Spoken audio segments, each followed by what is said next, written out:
Are you actually improving as a person, as a human being, or are you kidding yourself? Well, these are the signs that tell you whether or not you're on the right track. First off, new levels, new devils. If you keep re-experiencing the same problems over and over and over again, and your life looks somewhat like yesterday, today, and the next day is almost the same too, you're living some variation of Groundhog Day, then you're probably not growing much. And so your problems are probably the same. You're dealing with the same concerns, the same worries, and that shows that you're not really expanding. It shows that you're stuck in a rut, and you might even trick yourself into believing that you're getting better, but really, you should be seeing progress, especially on the big problems, the big goals that you're working towards. If there's no tangible, measurable growth and improvement, that means you are stuck in a loop and in a cycle. What you should be facing are some new devils, new challenges, something that's more difficult than what you've ever come up against before.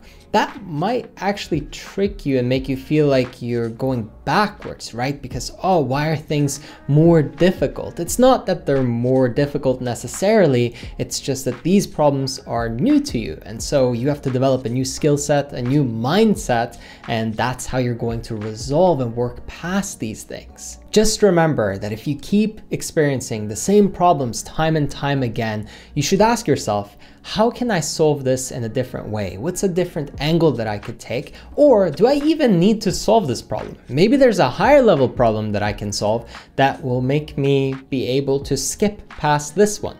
For example, if your problem is saving $1,000 out of $2,000, that's a really bad problem to be solving for.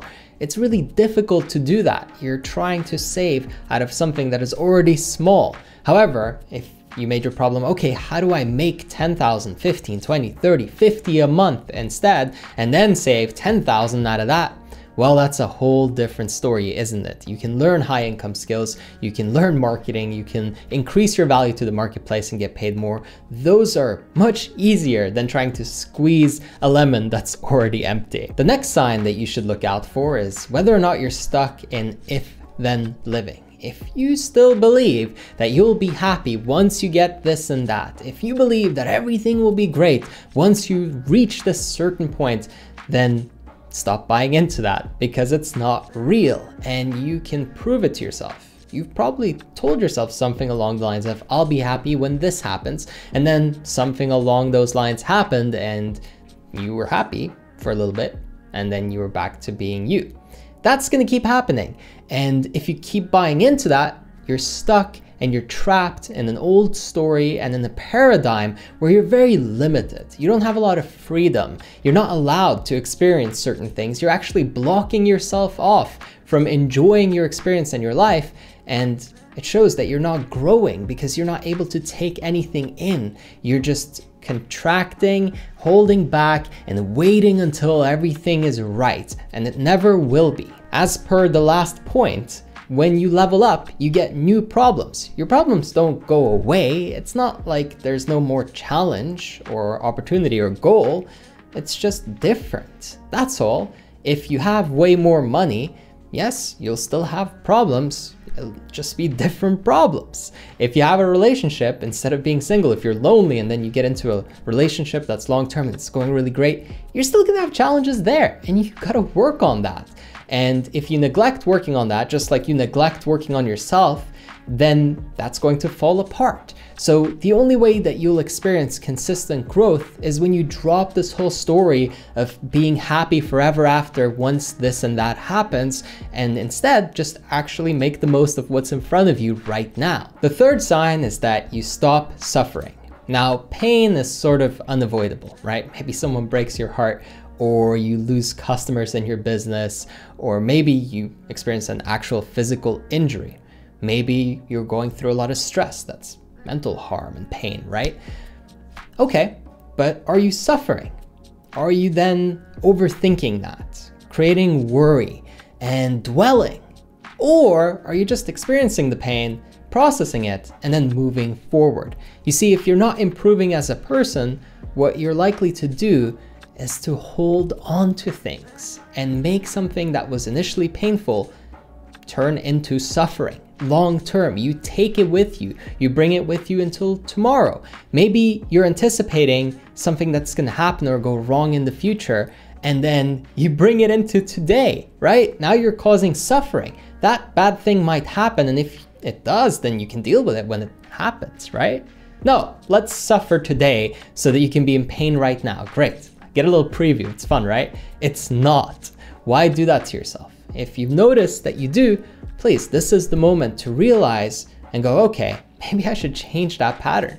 Maybe pain is unavoidable for the most part, but I don't have to suffer. I don't have to create an ongoing experience for myself where I keep re-experiencing that pain. The fourth sign is that you'll actually crave less and be grateful more if you're growing as a person. You'll always find something to enjoy about life. You'll find something bright and positive. You might say that you become an optimist because you see the glass as half full. Well, this is personal growth. It's realizing that there's something good in every experience. There's a lesson everywhere, and there's always something to be thankful for. If you take that perspective, your life will drastically shift and change, and what you'll find is that more good things happen to you. This is simply because of your reticular activation system, your RAS.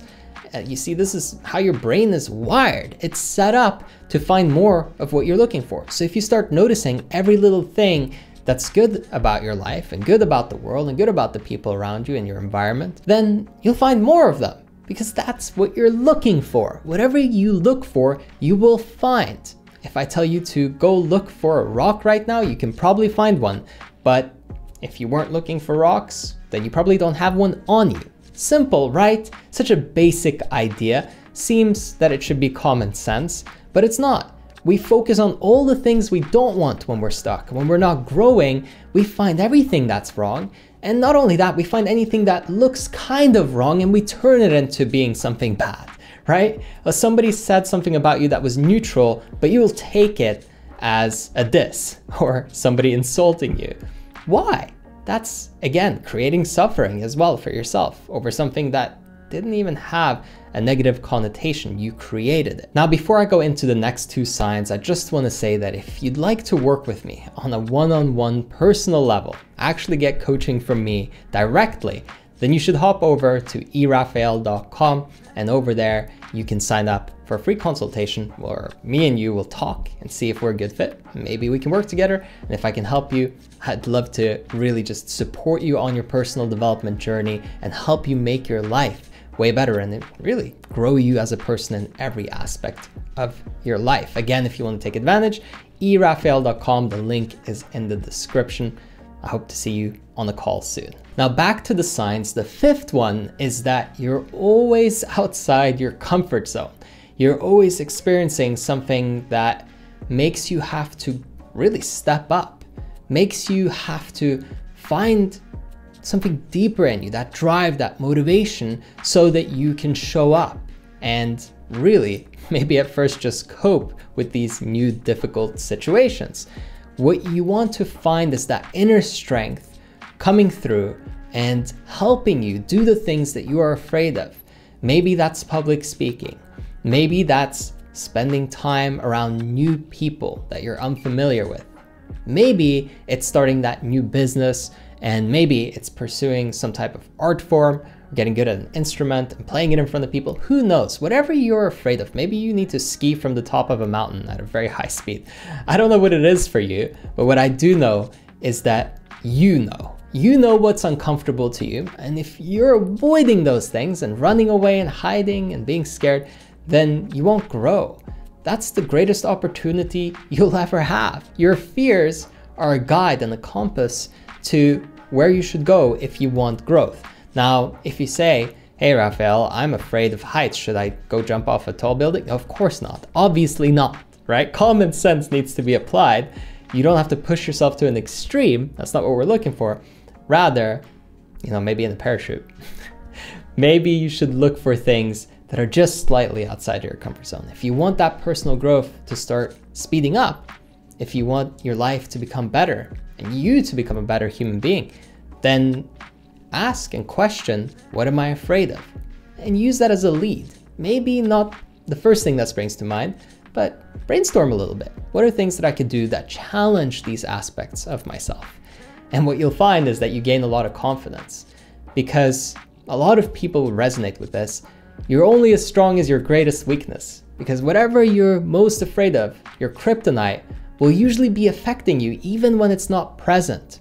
If you're really afraid of something, if you have a deep-rooted fear, what you'll find is that it will bug you even when it's not present or endangering you in any way. So if you can resolve some of these knots in your brain, what you'll find is that you progress and feel better a lot quicker. Finally, the sixth sign is that everything starts to feel a little bit more effortless. You don't have to try as hard. Things just come naturally. A lot of people describe this as being in a state of flow. And no matter what you want to call it, what really ends up happening is that when you do everything that we just talked about, you don't feel like things are as difficult anymore. Yes, when you're in an uncomfortable situation, there's some resistance. And yes, you'll still go through pain and all of these things. But what happens is you sort of just take it in your stride, you know? It's okay. You're all right with it. There's an underlying feeling of calm and knowing that everything is going to be okay. Maybe you're at peace with yourself, you have inner peace, or you're one with the universe, or any other way you want to put it. But when you hit that state and everything just kind of goes smoothly, it's a beautiful thing, because really everything is less effort. Everything happens for you that you want so much quicker. People around you seem to conspire in your favor, and life is just a little bit more beautiful. I want that for you. So go through this again. Make sure you're actually hitting all of these points and implementing them into your life. If you're not already, it will change everything. And even if you are, you could probably polish and improve in some areas. I want you to do that because I know the impact and difference that it makes and that it has made for me in my life. So as always, I hope that you enjoyed this one, and I will catch you on the next one.